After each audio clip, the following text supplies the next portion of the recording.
ఓం నమో శ్రీమన్మహాగణాధిపతిదేవతాభ్యో నమో నమః.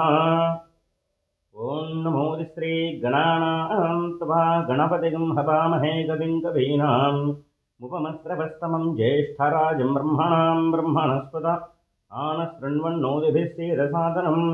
ఓం శ్రీమన్మహాగణాధిపతిదేవతాభ్యో నమో నమః. శుక్లాంబరధరం విష్ణుం శశివర్ణం చతుర్భుజం ప్రసన్నవదనం ధ్యాయేత్ సర్వవిఘ్నోపశాంతయే. శ్రీమన్మహాగణాధిపతిదేవతాభ్యో నమో నమః. సరస్వతీ నమస్తుభ్యం వరదే కామరూపిణే విద్యారంభం కరిష్యామి సిద్ధిర్భవతు మే సదా. శ్రీగురుభ్యో నమో నమః.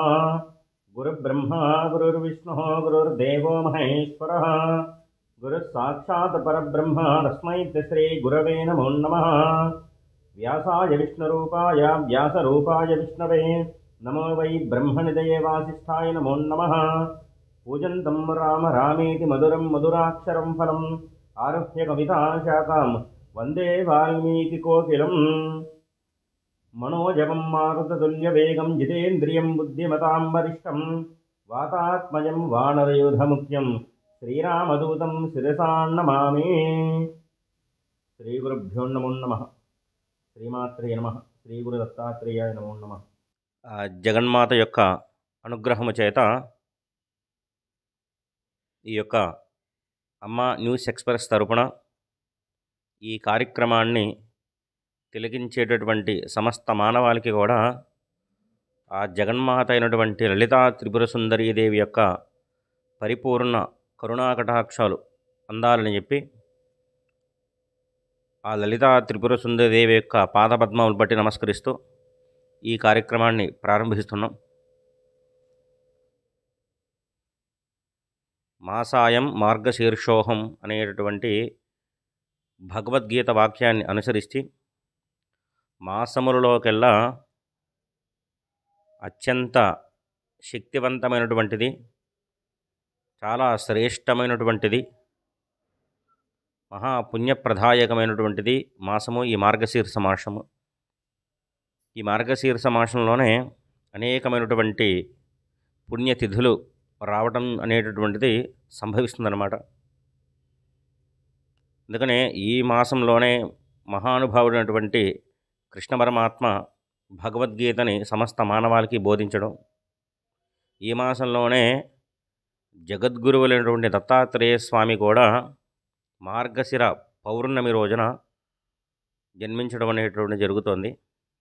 అలాగే ఈ మాసంలోనే శుక్లపక్షంలో వచ్చేటటువంటి త్రయోదశి తిథి నాడు హనుమద్వ్రతం అనేటటువంటిది చేయటం కూడా మనకి ఆనవాయితీగా వస్తుంది. మహా గురుస్వరూపాలలో స్వామి హనుమ కూడా ఒక గురుస్వరూపమే. అంటే ఆయనకు మించినటువంటి విద్యావంతుడు కానీ, గుణవంతుడు కానీ, శీలవంతుడు కానీ, వినయవంతుడు కానీ, ధైర్యవంతుడు కానీ, బలశాలి కానీ మనకి పురాణ ఇతిహాసాల్లో ఎవరు కూడా ఆయన స్థాయితో మనకి ఎవరు కూడా కనిపించరన్నమాట. అంతటి మహాశక్తి సంపన్నుడు ఈ యొక్క స్వామి హనుమ, ఆంజనేయ స్వామి. కాబట్టి ఆయన యొక్క వ్రతాన్ని మార్గశిర త్రయోదశి రోజున మనకి ఆచరించడం అనేటటువంటిది ఆనవాయితీ సంప్రదాయం అన్నమాట. చాలామందిలో మాకు ఈ యొక్క వ్రతం సంప్రదాయం లేదండి, ఈ యొక్క వ్రతం చేసుకోవడం మనకు ఆనవాయితీ లేదు అనేటటువంటి మాటలు వినబడుతూ ఉంటాయి. కానీ వ్రతం చేసుకోవడానికి, నోచుకోవడానికి ఎటువంటి ఆనవాయితీలు కానీ, ఎటువంటి సిద్ధాంతాలతో పని ఉండదన్నమాట. భగవంతుణ్ణి ఆరాధించడానికి ఎటువంటి ఆచారము కానీ, ఎటువంటి ఆనవాయితీ కానీ అవసరం లేదనమాట. ఆనవాయితీ అంటే మన పెద్దలు ఆచరిస్తే మనము ఆచరించాలి, మన ఇంటిల్లో పెద్దలు ఎవరు ఆచరించలేదు కదా అని చెప్పి మనం ఇప్పుడు ఆచరించకూడదు అనేటటువంటి సిద్ధాంతం ఎక్కడా ఉండదన్నమాట. అంటే భగవంతుని పాదాల పద్మాలు పట్టుకోవడానికి ఎప్పుడూ అన్ని వేళలా అందరూ అర్హులే. కాబట్టి అంతటి శక్తివంతమైనటువంటి వ్రతం ఈ హనుమద్ వ్రతం అన్నమాట. కాబట్టి ఈ వ్రతం చేసుకునేటటువంటి భక్తులు కూడా చాలా విశేషంగా ఉంటారు. లేదు ఈ వ్రతం చేసుకోలేను అనుకునేటువంటి భక్తులు అంత శక్తి కానీ, అంత సమయం కానీ మాకు ఉండదండి, ఉన్న వ్యాపారాల రీత్యా, ఉద్యోగ రీత్యా మేము వ్యాపారం చూసుకోవాలి, కొంతమంది ఉద్యోగాలకు వెళ్ళాలి అనుకునేటువంటి వారు ఈ మార్గశిర మాసంలో వచ్చేటటువంటి త్రయోదశి రోజున తప్పకుండా నిర్వర్తించవలసినటువంటి కార్యక్రమం ఏమిటయ్యా అంటే, ఇంటిలో గానీ, లేదా ఆంజనేయ స్వామి వారి దేవస్థానంలో గానీ స్వామికి వెళ్ళి, ఇంట్లో అయితే స్వామికి నమస్కరించుకొని, లేదా ఆంజనేయ స్వామి దేవాలయానికి వెళ్ళి ఆయనకి నమస్కరించుకొని, వీలైతే 3 ప్రదక్షిణాలు లేదా 9 ప్రదక్షిణాలు చేసి ఆయనకి నమస్కరించుకొని, వీలైతే ఆయనకి తమలపాకులు సమర్పించడం, లేదా భక్తి శ్రద్ధలతో స్వామి అని నమస్కరించుకొని, ఆయన దర్శించుకుని వెళ్ళాలన్నమాట. ఈ ఇళ్లల్లో ఉండేటటువంటి స్త్రీమూర్తులు గానీ, ఎవరైనా దంపతులు గానీ ఎవరైనా ఉంటే, ఈ ఆంజనేయ స్వామి వారి హనుమద్ వ్రతం రోజున వ్రతం చేసుకోలేము అనేటువంటి వారు ఎవరైతే ఉంటారో, వాళ్ళు స్వామివారి యొక్క మూర్తిని అనగా ఫోటో గాని ఎదురుగుండా పెట్టుకుని, ఆయన తోక భాగం ఉంటుంది చూసారా? ఆయనకి తోకకి గంధము, కుంకుమతో అలంకారం చేసి ఆయన్ని అర్చించాలన్నమాట. వీలైతే హనుమాన్ చాలీసా పారాయణ చేసుకోవడం, ఇంకా శక్తి ఉంటే, ఓపిక ఉంటే స్వామివారి అష్టోత్తరం చెప్పుకోవడం. ఇవేమీ రావంటారా? మనస్ఫూర్తిగా శ్రీరామ నామం చెప్పుకుని, స్వామివారి నామని మనసులో చెప్పుకున్నంత మాత్రం చేత కరుణించేటువంటి భక్తాగ్రేశ్వరుడు అనమాట స్వామి హనుమ. అందుకే కలియుగంలో ఉత్తరక్షణం అనుగ్రహించేటటువంటి దేవతా స్వరూపాలలో స్వామి హనుమ కూడా ఒకరనమాట. మనకి చాలా విచిత్రంగా ఉంటుంది కానీ, ఇదేమిటండి స్వామి తోకకి ఎవరైనా పూజ చేస్తారా? విచిత్రంగా లేదు? ఎందుకంటే తోకకి పూజ, స్వామివారికి చేతికి ఒక పూజ, తలకొక పూజ ఉంటుందా? ఉండదు కదండి. ఎందుకంటే అమ్మవారి అర్చన చేస్తుంటే సర్వాంగములు అమ్మవారివే. మనం నిన్నటి వరకు చెప్పుకోవాలి. లలితా త్రిపుర సుందరి దేవి మూర్తిని ఎదురుకుండా పెట్టుకుంటే అమ్మవారి చేతికి ఒక పూజ, కాలుకి ఒక పూజ ఉండదు. అమ్మవారికి దేహమంతా కూడా అమ్మవారి పాదాలకి చేస్తే అమ్మవారి దేహమంతా వర్తించినట్టే. అలాగే స్వామివారి ఆంజనేయ స్వామివారి పాదపద్మములకి అర్చన చేస్తే స్వామివారి దేహమంతా కూడా అర్చన జరిగినట్టే అనమాట. ఇంటికి ఎవరైనా ముఖ్య అతిథి వచ్చారు, ఆయన చాలా పరమ పవిత్రుడు, చాలా పూజ్యనీయుడు అయినప్పుడు ఆయన పాదాల బట్టి నమస్కరిస్తే సరిపోతుంది తప్ప, అయ్యా మీరు మా కోసం ఇంత గొప్ప విషయాలు చెప్పని చెప్పి ఆయన మూతికి ఎవరు నమస్కరించరు కదండి. మీ వల్ల మాకు ఇంత ఉపయోగకరమైనటువంటి విషయం జరిగింది కాబట్టి మీ చేతులకు పూజ చేస్తామని చెప్పి చేతులకు ఎవరు పూజ చేయరుగా. కాబట్టి ఇదెక్కడ విచిత్రం అండి. స్వామి తోకకి మాత్రం పూజ చేయమంటున్నారు. తోకకి ఎక్కడైనా పూజ ఉంటుందా అంటే, ఇవి మనకి రామాయణంలో కనబడకపోవచ్చు కానీ పరాశర సంహిత అనబడేటటువంటి సంహితలో మనకి కనబడతాయి అన్నమాట. పరాశర మహర్షి స్వామి హనుమద్దు యొక్క ఉపాసకులు. ఆ పరాశర మహర్షి రచించినటువంటి పరాశర సంహితలో మనకి కనబడి తీరుతాయి అన్నమాట. ఎందుకంటే ఈ తోక స్వరూపం ఎవరయ్యా అంటే, రామచంద్రమూర్తి భూమండలం మీద రావణ సంహారం కోసం అని చెప్పి అవతారం స్వీకరించుతాం అన్న సందర్భంలో వైకుంఠంలో అందరూ కూడా సమావేశమయ్యారన్నమాట. నేను రావణ సంహారం కోసం 16 గుణాలు కలిగినటువంటి రామచంద్రమూర్తిగా భూమండలంలో నేను అవతారం స్వీకరిస్తున్నానని చెప్పేటప్పుడు స్వామి పరమేశ్వరుడు కూడా, సరే మహానుభావ, నేను కూడా నీకు సహాయంగా అవతారాన్ని స్వీకరిస్తా అని చెప్పి పరమేశ్వరుడే స్వామి ఆంజనేయ స్వామిగా అవతారాన్ని స్వీకరించారనమాట. మరి అంతటి పరమ పవిత్రమైనటువంటి స్వరూపం ఆంజనేయ స్వామి, సాక్షాత్తు శ్రీ మహావిష్ణువే రామచంద్రమూర్తి.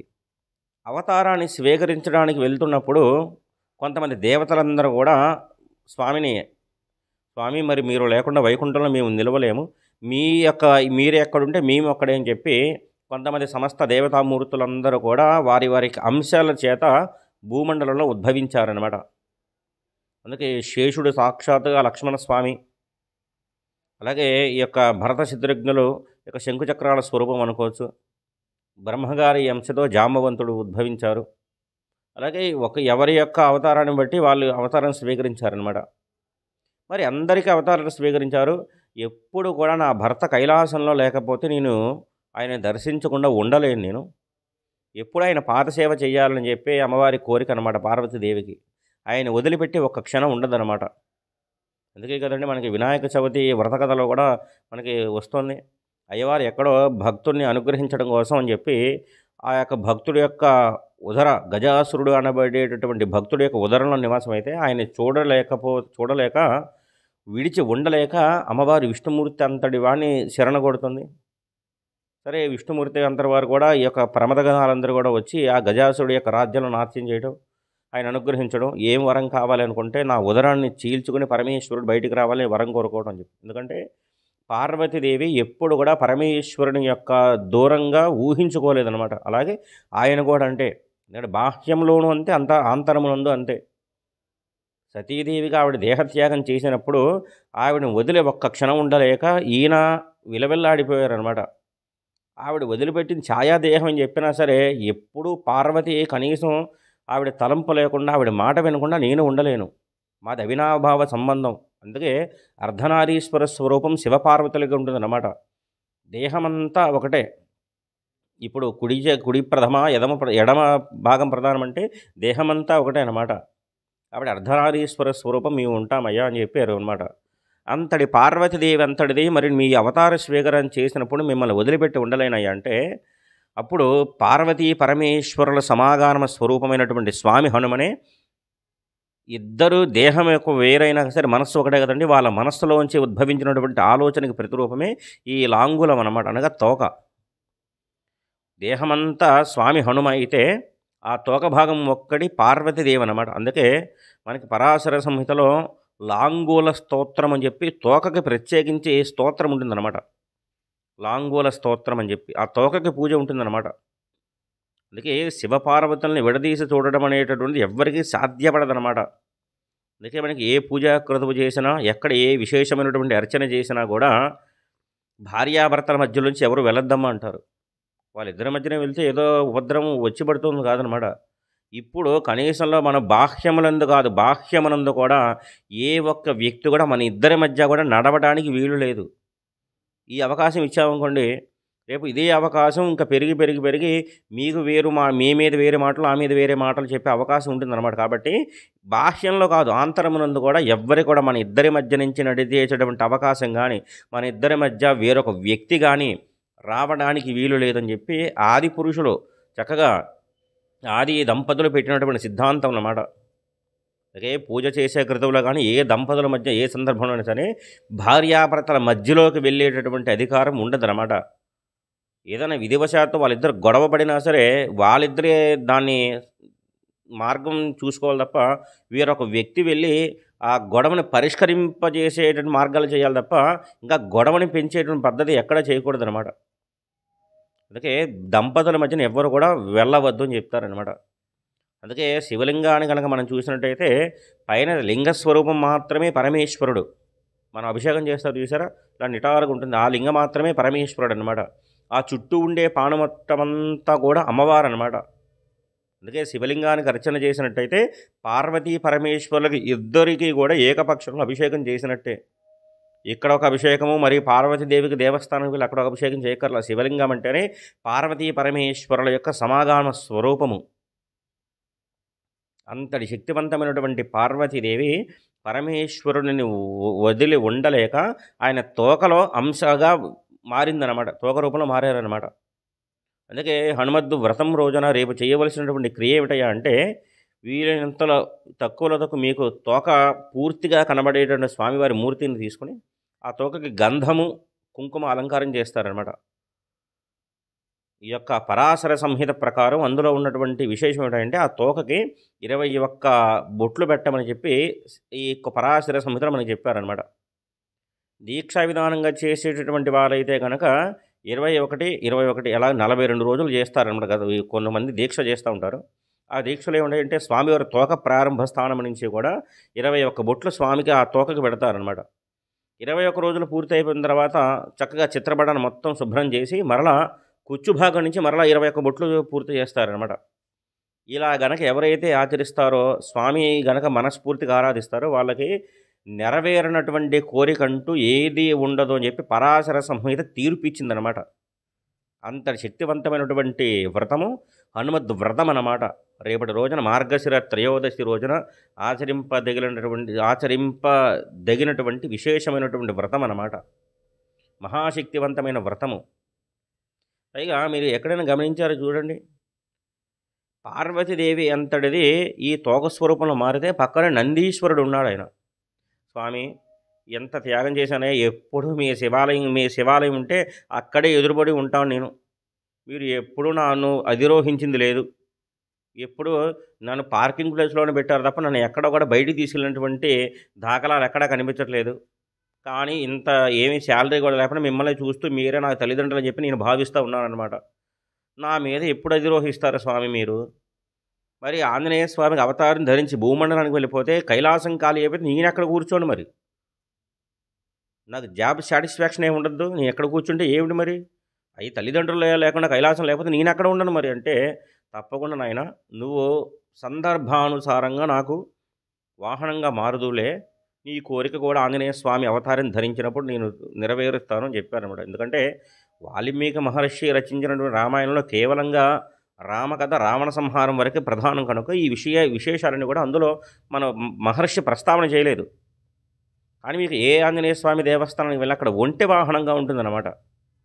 ఈ ఒంటె వాహనం ఎప్పుడు ఆయన అధిరోహించారంటే, ఈ యొక్క వాలి సంహారం అంతా అయిపోయిన తర్వాత రామచంద్రమూర్తి ఆయన దర్శన భాగ్యంకి వచ్చినప్పుడు ఈయన పంపా నదీ తీరంలో స్వామి హనుమ ఒకసారి విహరిస్తున్నారన్నమాట. పంపా నదీ తీరం అంటే మనకి ఇంచుమించుగా శబరిమల అంతా కూడా ఇసుక తిండిలే అన్నమాట. మనకి అన్నవర క్షేత్రం దగ్గరికి వచ్చేది కూడా పంపా నదే. పంపా నది తీరం ఇంచుమించుగా ఇసుక తిన్నెలతో ఉంటుందన్నమాట. ఇసుక అంతా కూడా ఇసుక నదీ తీరంలో అంతా ఇసుక ఉంటుందన్నమాట. ఆ నదిలో నదీ తీరంలో విహరిస్తూ ఉండగా స్వామి హనుమ పాదాలు ఇసుకలో కూరుకుపోయి అడుగు తీసి అడుగు వేయడం చాలా ఇబ్బందికరంగా అయిందన్నమాట. మనం కూడా అంతే కదండి. రహదారి మీద నడిచే నడక వేరుగా ఉంటుంది. ఇసుకలో నడవరా అంటే ఆ నడక వేరుగా ఉంటుందన్నమాట. ఇసుకలో చాలా కష్టంగా ఉంటుంది నడక. అడుగు తీసి అడుగు వేయాలంటే చాలా అలసిపోతాడు మనిషి.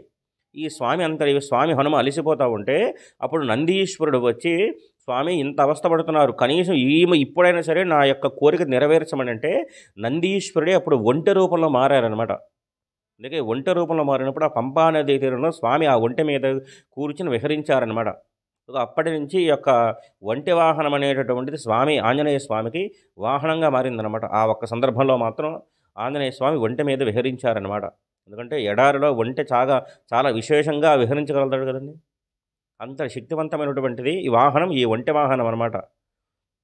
అందుకే ఆ ఒంటె వాహనానికి ఆంజనేయ స్వామి దేవస్థానంలో ఉండేటువంటి వాహనం పేరు కూడా పులిన జెవుడు అనేబడేటువంటి వాహనం పేరు మీద ఆయనకు ఉంటుందన్నమాట. ఎందుకంటే ఒక్కొక్క ఒంటికి ఒక్కొక్క నామధేయం ఉంటుంది. ఆంజనేయ స్వామి అధిరోహించినటువంటి ఒంటె పేరు మాత్రం పులిన చెవుడు అన్నమాట. ఈ పంపా నదీ తీరంలో విహరిస్తూ ఉండగా స్వామి సీతమ్మ వారి దర్శనం చేశారు. దర్శనం చేసిన తర్వాత కొన్ని పురాణ గ్రంథాల ప్రకారం సీతమ్మ వారి దర్శనమైనటువంటి ప్రత్యేకమైనదే ఈ మార్గశిర త్రయోదశి అని చెప్తారు. ఈ సీతమ్మ వారి దర్శనం ఎప్పుడైతే చేశారో అదే రోజయ్య మార్గశిర త్రయోదశి. స్వామి హనుమకి పరబ్రహ్మ స్వరూపంలో ఉండేటువంటి జగన్మాత ఆదిపరాశక్తి దర్శనమైంది కనుక ఆ రోజున మాత్రం స్వామి హనుమద్ వ్రతం చేయమని చెప్పి చేస్తారు అనమాట. కొన్ని గ్రంథాల ప్రకారం. కాబట్టి ఆ రోజున మాత్రమే, అంటే మార్గశిర శుద్ధ త్రయోదశి రోజున సీతమ్మ వారి దర్శనం ఆంజనేయ స్వామికి అయ్యిందని కనుకనే ఆ రోజున చక్కగా హనుమద్ వ్రతం చేయమంటారు. ఆ సీతమ్మ వారి దర్శనం అయిన తర్వాత మీరు గమనించండి, సీతమ్మ వారు అంత ఆపదలో ఉంది కదా అని చెప్పి మొట్టమొదట ఉద్రేకం చెందింది ఎవరయ్యా అంటే స్వామి హనుమ కంటే తన తోకే ఉద్రేకం చెందిందనమాట. అయ్యయ్యో నా జగన్మాత, నా సహోదరి ఈ యొక్క సీతకి ఎంతటి పరిస్థితి అని చెప్పి ముందు తోక భాగానికి అంచించిన తర్వాత లంక మొత్తం దహనమైందనమాట. ఎందుకంటే ముందు ఉద్రేకం చెందింది ఆదిపరాశక్తి అనమాట. అందుకే పురుష స్వరూపంలో ఏ స్వరూపం ఉన్నా సరే కూడా ఆయనలో ఉండేటువంటి స్త్రీ స్వరూపం ఎప్పుడు కూడా ఆవిడ శక్తిని దాచుకుంటూ ఉండలేదన్నమాట. అందుకే మీరు చూడండి మార్కండేయ మహర్షి యొక్క చరిత్రలో కూడా యమధర్మరాజుని ఎడమ కలతో తనేవారనమాట. యమధర్మరాజు గారిని పరమేశ్వరుడు. అందుకే ముందు ఎడమ భాగంలో తన్నారండి. ఏమిటయ్యా అంటే శివలింగానికి పాశం కనుక వేసినట్టయితే మార్కండేయుడు వెళ్ళి శివలింగానికి ఆలింగనం చేసుకుంటే మొట్టమొదట పాశం పడింది శివలింగానికి, తనతో కలిపి మార్కండేయుడు కూడా పడిందనమాట. పరమేశ్వరుడు తన ఎంతటి ఉదార స్వరూపుడయ్యా అంటే, అయ్యా మహానుభావ మాకు ఇంతటి ఆపద వచ్చింది కదా, విషం తాగమంటే తాగేయగలిగినటువంటి మహా ఉదార స్వభావుడు పరమేశ్వరుడు. మరి ఆయన మీద పాశం వేస్తేనే మరి ఆయన కోపగించుకోవచ్చు అంటే, ఆయన మీద పాశం వేసిన ఆయన నిగ్రహంగా ఉంటాడేమో, ప్రశాంతంగా ఉంటాడేమో. కానీ భర్తకి ఇంతటి అవమానం జరిగితే ఊరుకోని ఉండలేదనమాట. వెంటనే ఎడమకాలు మొట్టమొదట లేచిందనమాట. అంటే అర్ధనారీశ్వర స్వరూపంలో ఎడమ భాగం ఎవరిది? వామభాగం అమ్మవారిది. అందుకే ఎడమ కాలు ఎందుకు లేచిందయ్యా అంటే పార్వతీదేవి సహిస్తూ ఉండలేదనమాట. ఒక్క తను తండ్రి యమధర్మరాజు గారిని. ఇక మీరు దక్షిణామూర్తి స్వరూపాన్ని చిత్రపటాన్ని ఎప్పుడైనా చూడండి. దక్షిణామూర్తి చిత్రపటాన్ని కనుక మీరు తీక్షణం గమనిస్తే ఒక చెవికేమో పురుషుడు ధరించేటటువంటి చెవిదిద్దులు ఉంటే చెవి యొక్క కమ్మలు ఉంటాయన్నమాట. కానీ ఇటు మాత్రం స్త్రీ స్వరూపానికి సంబంధించినటువంటి చెవి, ఆవిడ స్త్రీ స్వరూపం ఎటువంటి ఆభరణాలు అయితే ధరిస్తారో అటువంటి ఆభరణాలు ఈ ఎడమ చెవి భాగానికి ఉంటాయన్నమాట. అంటే నా దేహంలోనే ఆవిడ నిండి నిబిడీకృతమైపోయినటువంటి స్వరూపం అన్నమాట పార్వతి. కాబట్టి మమ్మల్ని ఎవరు కూడా విడదీయలేరు, విడదీసి చూడలేరు అనమాట. అలాగే ఈ లాంగూలము కూడా, లాంగూలం అనగా స్వామి హనుమత్ తోక అనమాట. లాంగూలము కూడా మొట్టమొదట ఉద్రేకం చెంది లంకను మొత్తం దహించకపోవడానికి కారణం పార్వతీదేవి ఆగ్రహం అనమాట. ఆవిడ సహించలేకపోయిందనమాట. అంతా వచ్చారు. స్వామి హనుమ ఆకాశ మార్గంలో విహరిస్తూ వస్తూ ఉండగా ఉత్తరక్షణం చూడబడినటువంటి సీతమ్మని ఒక మాట చెప్పారనమాట.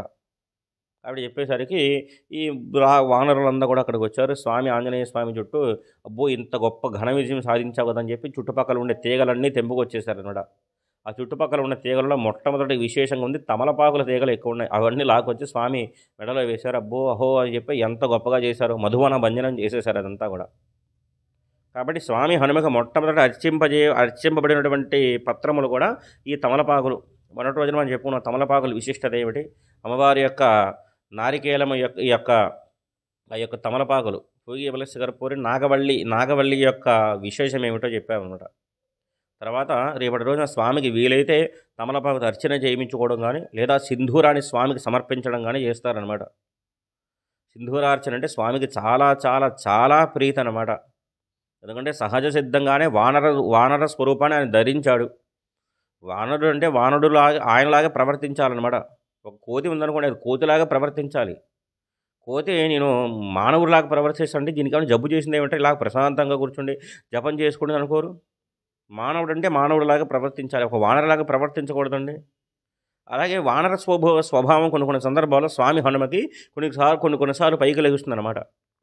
సీతమ్మ వారు చక్కగా ఈ రావణ సంహారం అంతా అయిపోయిన తర్వాత చక్కగా ఆవిడ పూజా మందిరంలో ఉంచి చక్కగా ఈ సింధూరం తెచ్చి ఇక్కడ అలంకారం చేసుకుంటున్నారనమాట.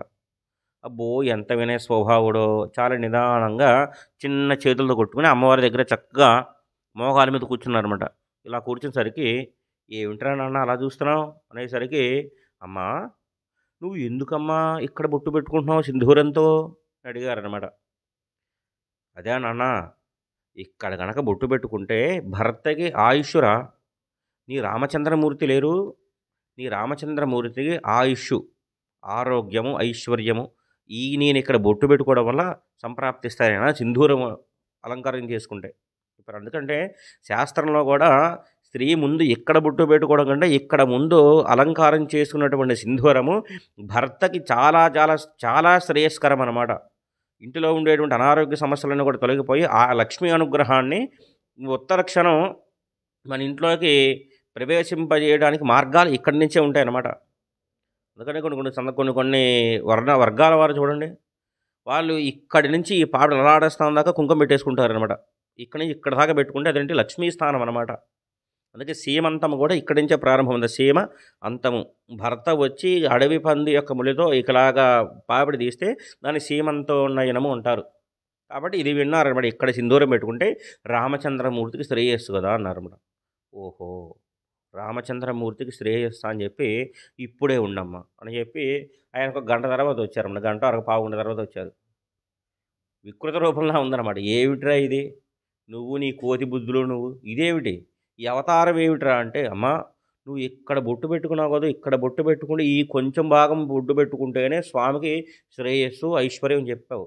మరి నేను ఒళ్ళంతా రాసుకుంటే స్వామికి ఎంత ఐశ్వర్యం అమ్మా, ఎంత ఆయుష్యమ్మా, ఎంతటి ఆరోగ్యం అమ్మా అని చెప్పి ఒళ్ళంతా రాసుకున్నమాట. ఆ రాసుకోవడంలో కూడా చక్కగా నువ్వులను ఒళ్ళంతా అదలుకున్నారనమాట.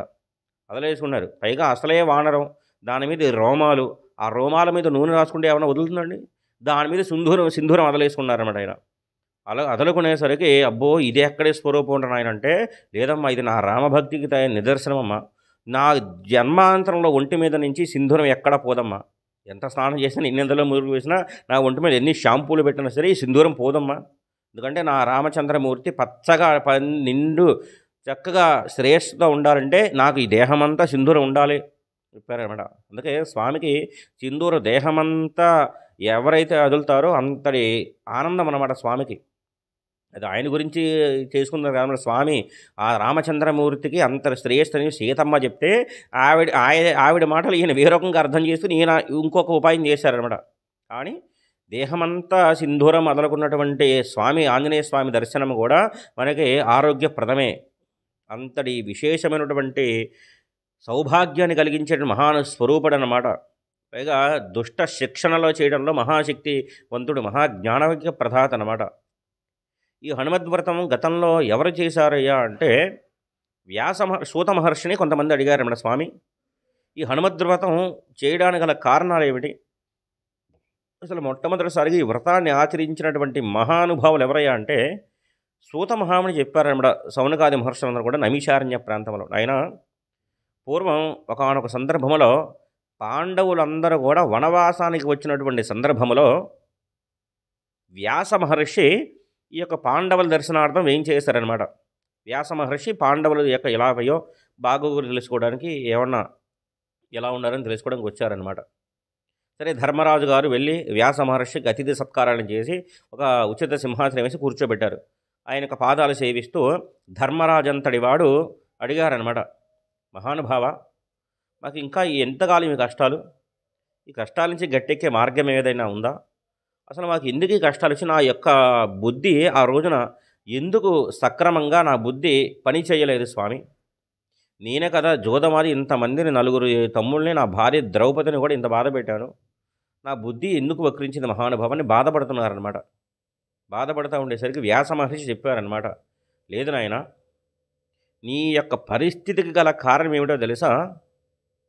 గతంలో ఒకనొక సందర్భంలో మీ వివాహమైన తర్వాత కుంతీదేవి ద్రౌపదీదేవి కూడా కలిసి ఒకసారి హనుమద్వ్రతాన్ని ఆచరించారనమాట. హనుమద్వ్రతం ఆచరించిన తర్వాత ఆ వ్రత ఫలితంగా మీ అందరికీ రాజ్యాలు సంక్రమించినాయి. అందరూ కూడా పట్టాభిషేకం చేసుకుని రాజ్యవంతులు అయ్యారు. ధర్మరాజు గారు, అర్జునుడు, భీముడు, నకుల సహదేవులు అందరూ కూడా రాజ్య పట్టాభిషేకం చేసుకున్నారు. రాజ్యాలు అందరూ సుభిక్షంగా పరిపాలిస్తున్నారు. కానీ ఒకనొక సందర్భంలో అర్జునుడు చేసినటువంటి పనికి మీకు ఇటువంటి కారణం వచ్చిందయ్యా, మీరు వనవాసం పాలయ్యారని చెప్పారన్నమాట. అదేమిటి స్వామి? అర్జునుడు మా వనవాసానికి ఎలా కారణం అవుతారు అంటే ఏమీ లేదయ్యా, ఒకసారి ద్రౌపదీదేవి ఈ హనుమద్వ్రతం చేసిన తర్వాత 13 దారాలు కలిగినటువంటి ఒక తోరాన్ని చేతికి ధరించి ఉందన్నమాట. ఎందుకంటే ఈ వ్రతంలో కూడా 13 తోరాలతో కలిగి ఒక దారాన్ని చేతికి కట్టుకోవడం ఆనవాయితీ అనమాట. కట్టుకుంటే యొక్క అర్జునుడు చూశారన్నమాట. ఏమిటి ద్రౌపది ఆ చేతికి ఆ యొక్క దారం అని చెప్పి అడిగారన్నమాట. ఓహ్ ఇదా స్వామి, ఇది హనుమద్వ్రతం చేసినటువంటి పరమ పవిత్రమైనటువంటి తోరం అన్నమాట. ఈ యొక్క తోరం మహిమ చేతనే మనం ఇంతటి ఐశ్వర్యాన్ని, ఇంతటి భోగభాగ్యాలని పొందుతున్నామని చెప్పారన్నమాట. వెంటనే అర్జునుడు దాన్ని ఎగతాళిగా తీసుకుని, ఏమిటి ద్రౌపది నీ యొక్క వెర్రి కాకపోతేను, అసలు ఈ వ్రతం నీ చేత చేయమని చెప్పింది ఎవరంటే, ఎవరైతే నేను ఎందుకు చేస్తాను మహానుభావ, సాక్షాత్తుగా కృష్ణ పరమాత్ముడే నా చేత ఈ వ్రతాన్ని ఆచరింపజేశారయ్యా, ఆయన దగ్గరుండి నా చేత చేయించారు, నేను ఆచరించని చెప్పారన్నమాట. కృష్ణుడు ఎప్పుడు కూడా పక్క వాళ్ళని ఎగతాళి చేద్దాము, పక్క వాళ్ళని హేళన చేద్దాము, ఆట పుట్టిద్దాం అనేటువంటి బుద్ధే కృష్ణుడికి ఎప్పుడు కూడా.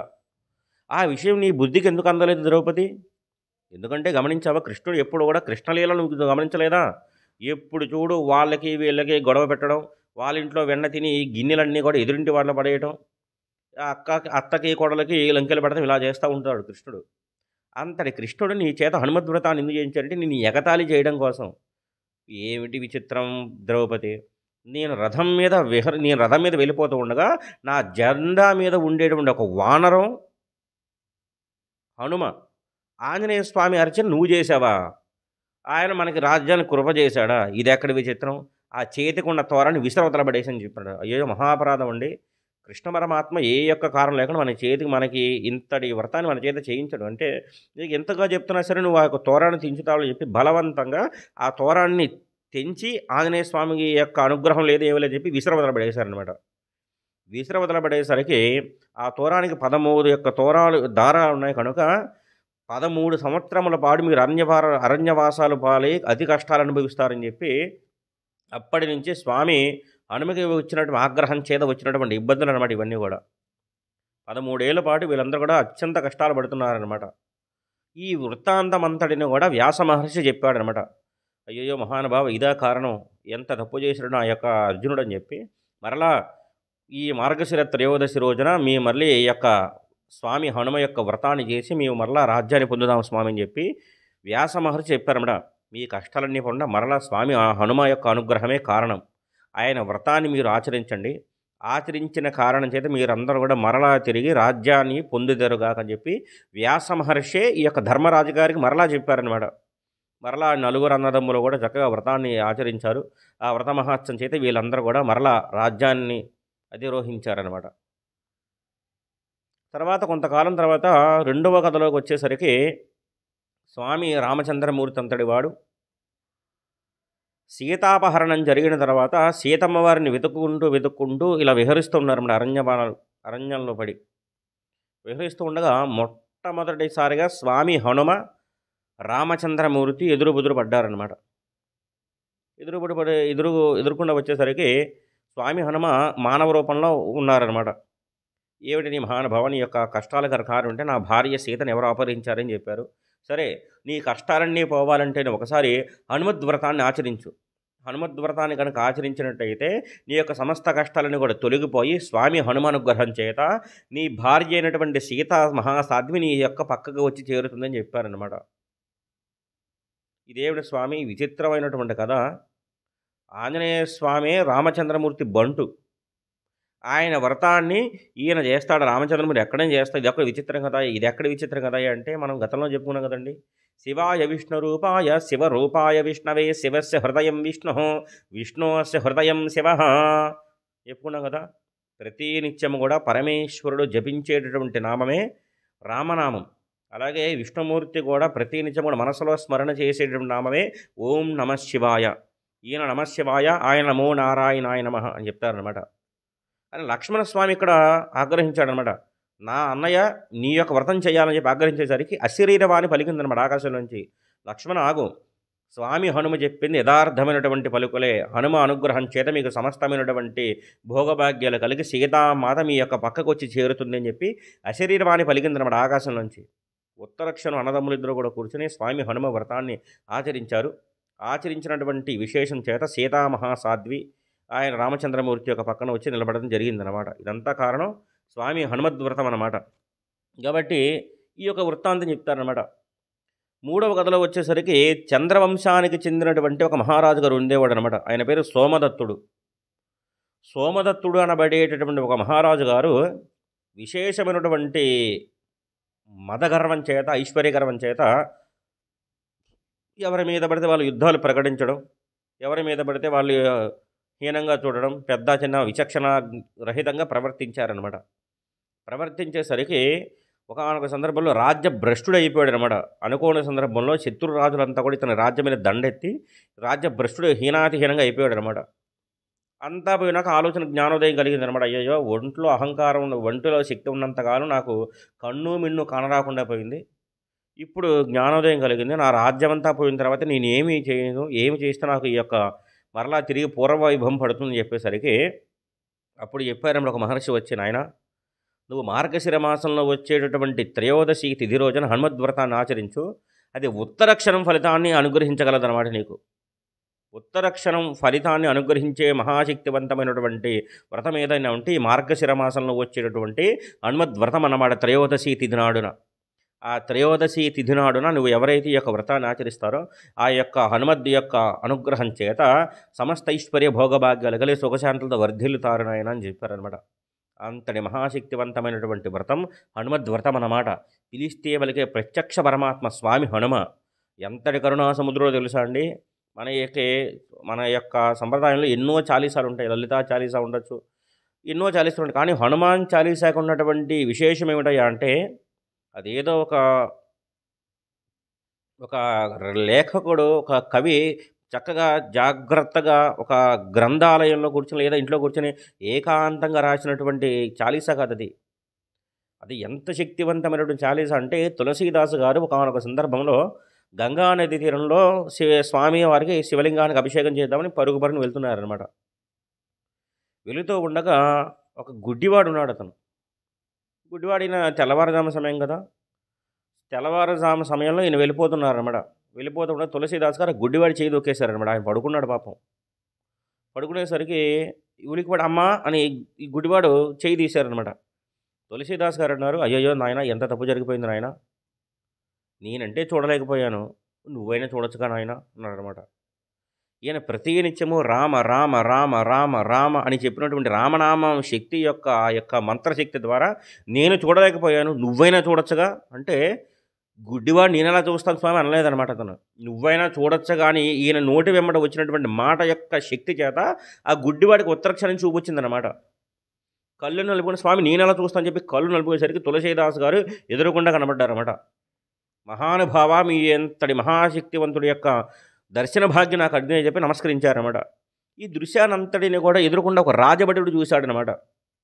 రాజభటుడు చూసి రాజుగారికి చెప్పారన్నమాట. అబ్బో తులసీదాస్ గారు ఉన్నారండి, ఆయన దగ్గర టక్కు టమారా విద్యలున్నాయి. గుడ్డివాడికి నా ముందే చూపించి చెప్పించాడు. మహా ఇది శక్తివంతమైన వ్యక్తి అని చెప్పారన్నమాట. రాజుకి ఎలా అర్థమైందంటే ఆ విషయాన్ని, ఓహో తులసీదాస్ దగ్గర గారడీ విద్యలు చాలా ఉందన్నమాట. గారడీ విద్య ఉంది కనుక అతన్ని ప్రవేశపెట్టండి అన్నారు. తులసీదాస్ చాలా వినయంగా వచ్చారన్నమాట సభలోకి. ఏమయ్య తులసీదాస్, నీ దగ్గర విద్యలు ఉన్నాయి కదా, కొద్దిగా ప్రదర్శించి నా ముందు అన్నారనమాట. స్వామి నా దగ్గర విద్యలేవి లేవు తండ్రి, నేను నిరంతరం రామనామ సంకీర్తన తప్ప నాకు ఏ విద్య తెలియదయ్యా మహానుభావ, నన్ను క్షమించండి. ఎవరు మీకు ఈ విషయాన్ని చెప్పారో నాకు తెలియదు. ఆ గుడ్డివాడికి ఎందుకు చూపించిందో తెలియదు, రామచంద్రమూర్తి అనుగ్రహించి అది గుడ్డివాడికి చూపించిందని చెప్పారనమాట. లేదలే తులసీదాస్, చెప్పవయ్యా, నీకేమన్నా నీ యొక్క విద్యకు ఏదైనా సరైన కానుకలు కావాలనుకుంటున్నావా, ఏం కావాలో చెప్పని చెప్పారన్నమాట. నాకు ఏ కానుకలు వద్దు స్వామి, నాకు రత్నాలు వద్దు, బంగారం వద్దు, ఏం వద్దు చెప్పి తులసీదాస్ ఇలా చెప్తే ఉండగానే ఎవరక్కడని చెప్పి అనేక రకాల పల్లెలతో ఆభరణాలు అనేది తెప్పించారన్నమాట. ఇందులో నీకు ఏం కావాలో అన్నీ తీసుకో తులసీదాస్ చెప్పారు. మహానుభావ, రామచంద్రమూర్తి నామంతో సరిసమానమైనటువంటి ఆభరణం వేరొకటి ఉండిందని నేను అనుకోవట్లేదు. ఈ ఆభరణాలు నాకు అవసరం లేదని చెప్పారన్నమాట. సరే ఎన్నో రకాల వ్యామోహాలు చూపించారు తులసీదాస్ గారికి. నీకు అది కావాలా, అర్ధరాజ్యం కావాలా, ఏం కావాలన్నా నీ దగ్గర ఉండే విద్య నేను చూడాలయ్యా. ఏదో చూపించి ఆ గుడ్డివాడికి చూపు చెప్పించాడు, ఏదో ఒక విద్యని ప్రదర్శించన్నారు. నాకు ఏ విద్య రాదు మహానుభావు, సవినయంగా నమస్కరించేసరికి ఒళ్ళు మండిపోయింది మహారాజు గారికి. ఎంత చెబుతున్నా సరే ఇంతమంది సభా మధ్యలో నా చేత బతిమలాడిగించుకుంటావా అని చెప్పి ఎవరక్కడ అని పిలిపించారనమాట.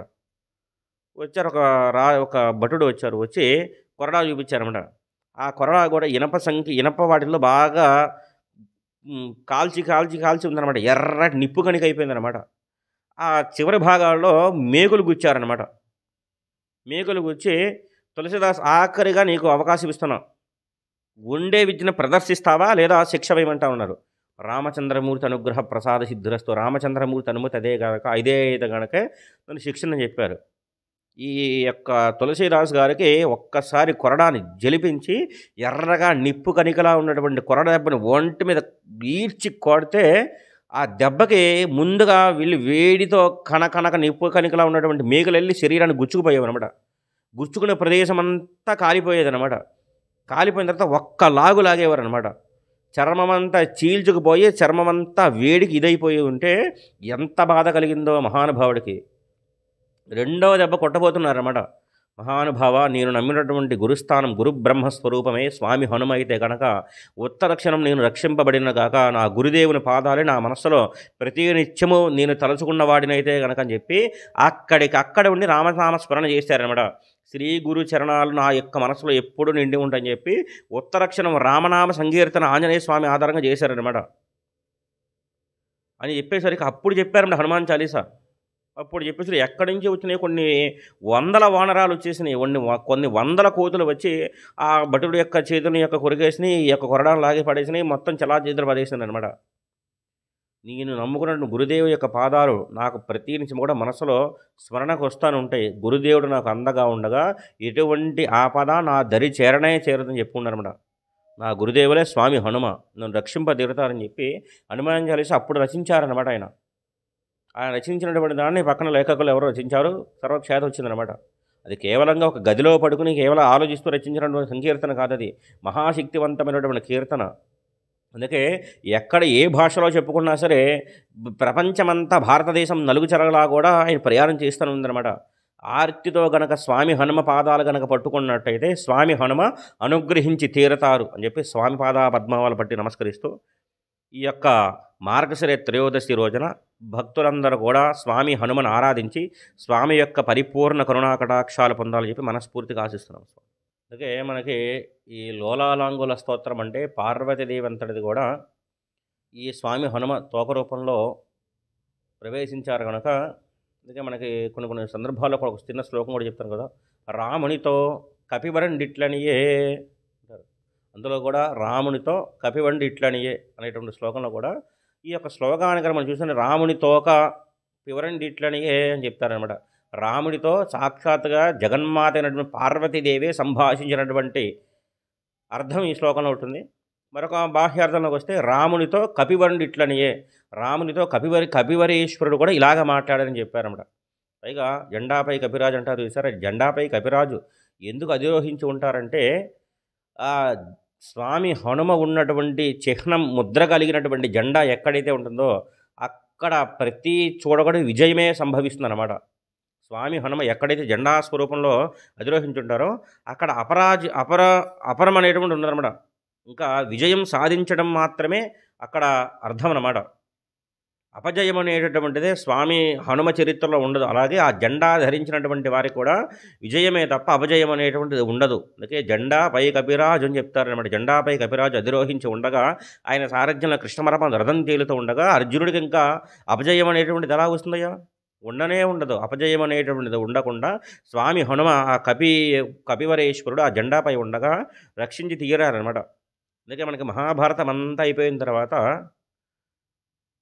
ఈ యొక్క అర్జునుడిని ఒక ప్రశ్న వేశారన్నమాట. అర్జున, యుద్ధం అంతా అయిపోయింది కదా, యుద్ధం అంతా అయిపోయింది భావం చెప్పారు. నువ్వు ఉత్తరక్షణం ఈ యొక్క నీ సామాగ్రి ఏవైతే ఉండనగా అస్త్రాలు శస్త్రాలు ఏవైతే ఉన్నాయో అవన్నీ తీసుకుని పక్కకి వెళ్ళిపో. ఇప్పుడు పక్కకి వెళ్ళిపోయారు. నా కంటికి కనబడేంత దూరంగా నీకెంత దూరం వెళ్తావు అంత దూరం వెళ్ళిపో అని చెప్పారన్నమాట. వెళ్ళిపోయారనమాట. ఇంకా ఏ సామాగ్రి లేవు కదా అర్జున అని చెప్పారన్నమాట. నిజంగానే లేవు బావ అని చెప్పారనమాట. లేవని సరికి ఈ కృష్ణ పరమాత్మ కూడా ఆ రథ పగ్గాల బదులు ఒక్క దూకుతో పక్కకు దూకి ఉత్తక్షణం పక్కకి వెళ్ళిపోయారనమాట. స్వామి హనుమను కూడా పక్కకు వచ్చేసారనమాట. పైన జెండా స్వరూపం నుండి స్వామి హనుమ పక్కకు వచ్చేసారు. ఈ ముగ్గురు ఎప్పుడైతే వచ్చేసారో ఒక్కసారి పెద్దగా కిరసనాయలు పోసి పెట్రోల్ పోసి అంటించిన రథం ఎలా అయితే భగ్గుమని మండిపోతుందో భగ్గుమని మండిపోయిందన్నమాట రథమంతా కూడా. అర్జునుడు అంతటి వారు ఆశ్చర్యపోయి ఇదెక్కడి విచిత్రం బావా, రథం ఇలా ఎందుకు దహించకపోతుందంటే ఏం లేదయ్యా, యథార్థానికి నీ రథం ఎప్పుడో కాలిపోవలసింది. భీష్మాచార్యుల వారు కానీ ద్రోణాచార్యులు కానీ ఇంతమంది మహావీరులు వేసినటువంటి అస్త్రాలకి నీ రథం ఎప్పుడో దహించకపోయిందయ్యా. కానీ ఇంతకాలం ఎందుకు వేచి ఉండో తెలుసా? స్వామి హనుమ జెండాపై కపిరాజు ఉన్నంతసేపు కూడా నీకు మరణం అనేటువంటిది సంభవించదు, అకాల మృత్యు ఉండదన్నమాట. నీకు విజయమే తప్ప అపజయం అనేటువంటిది ఉండదు. నేను రథపగ్గాలు పట్టుకుని ఉండగా స్వామి హనుమ నీ యొక్క సంరక్షణలో ఉండగా నీకు అపజయం ఎలా ఉంటుందయ్యా? అపజయం అనేటువంటిదే ఉండదు, నీ దరిచేరదు అని చెప్పి స్వామి హనుమ యొక్క అనుగ్రహాన్ని అర్జునులంతవారు కూడా పొందారన్నమాట. అంతటి మహాశక్తి సంపన్నుడు స్వామి హనుమ.